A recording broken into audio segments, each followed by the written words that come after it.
Ladies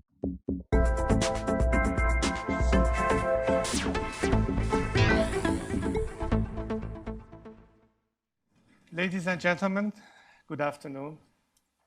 درود به هم‌میهنان عزیزم در ایران و سرتاسر جهان. Before anything, I would like to thank Mr. Ken Weinstein of the Hudson Institute for inviting me to this event.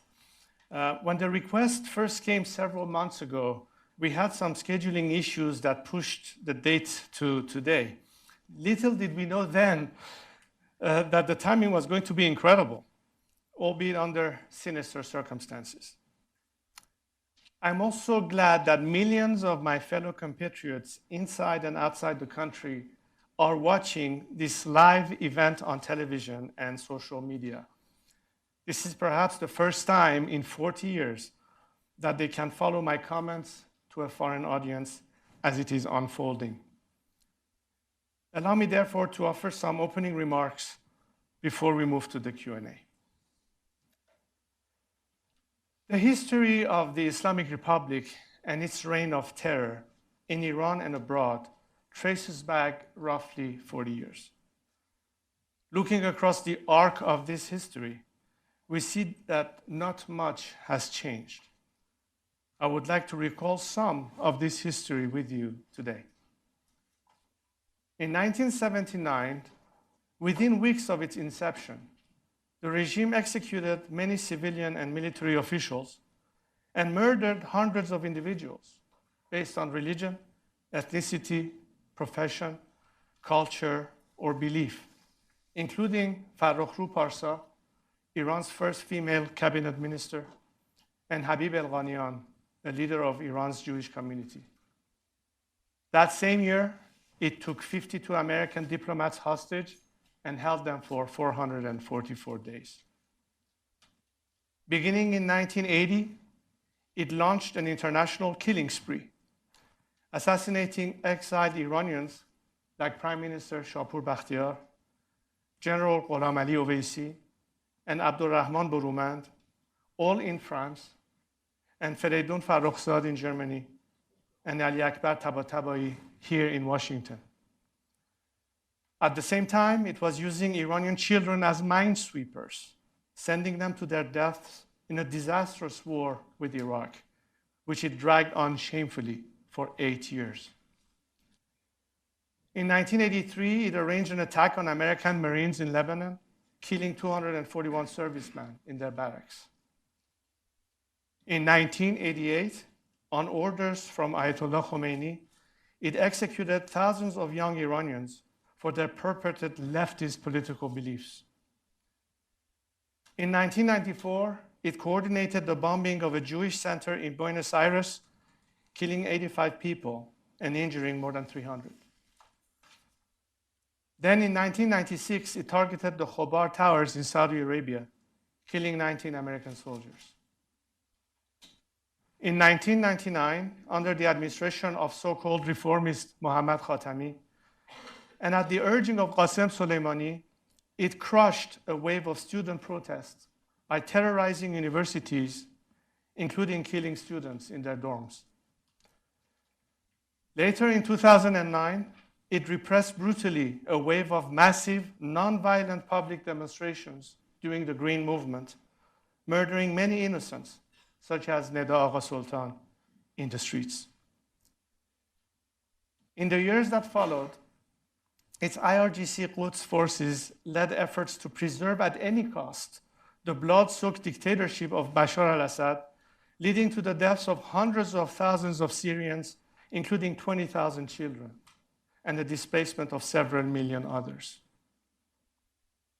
On the heels of 2 years of nationwide protests, just a few weeks ago, at the height of anti-regime demonstrations in more than 150 cities and towns, it cut off internet service, and in the communications blackout that ensued, it massacred an estimated 1,500 protesters and detained at least 7,000 others, including grieving parents.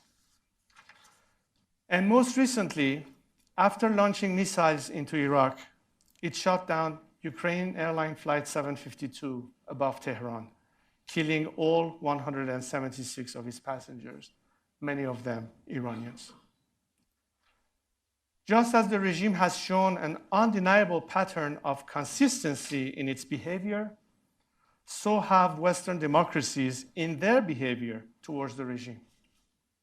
For much of these 40-odd years, the leaders of the free world have sought to engage this regime both in trade and in diplomacy. Along the way, there have been limited episodes of political pressure, almost always led by the United States. But there have also been episodes of outright appeasements, also led by the United States. If not motivated primarily by economic interests, all such efforts have focused on changing the regime's behavior. All have failed. It has long been time to recognize that this is not a normal regime and that it will not change its behavior. Consider, for example, the latest regime atrocity. What normal government launches over a dozen missiles from its territory into the territory of a neighboring state without grounding commercial flights? What normal government places the security and administration of such an airport in the hands of a repressive paramilitary force?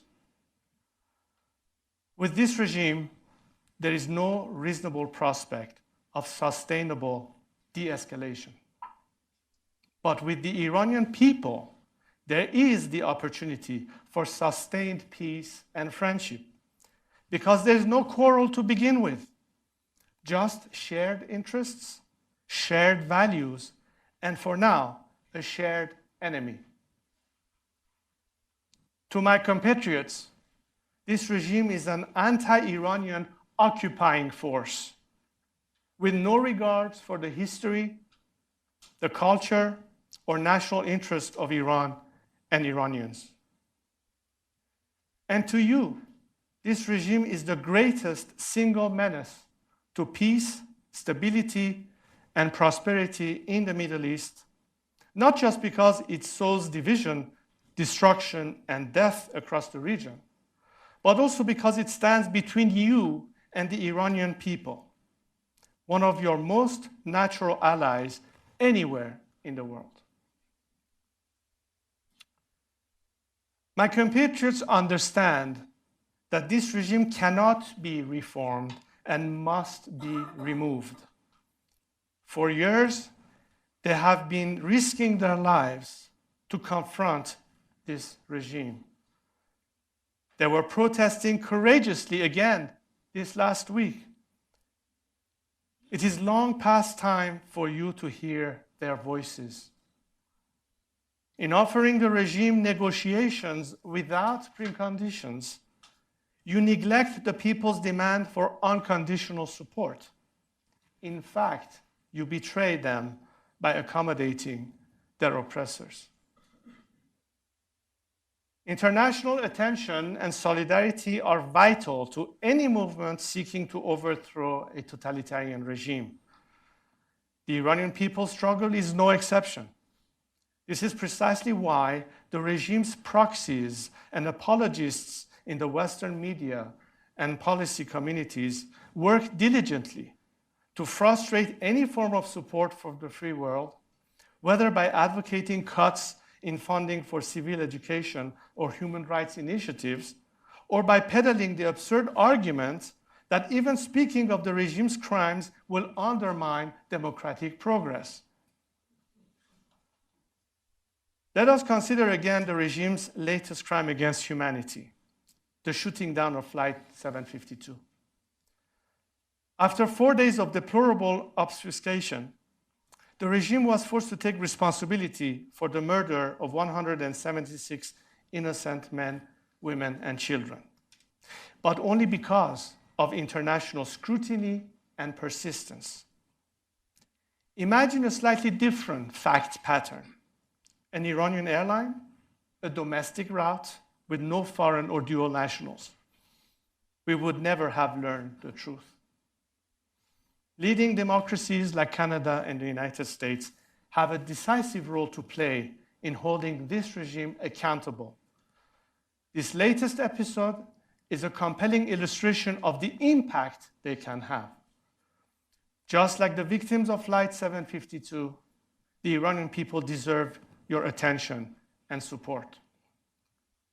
Today, I look forward to discussing a new path, one that focuses on engaging the true sovereigns of Iran, the people of Iran. This regime deserves every form of maximum pressure, but my people deserve every ounce of maximum support. Thank you very much.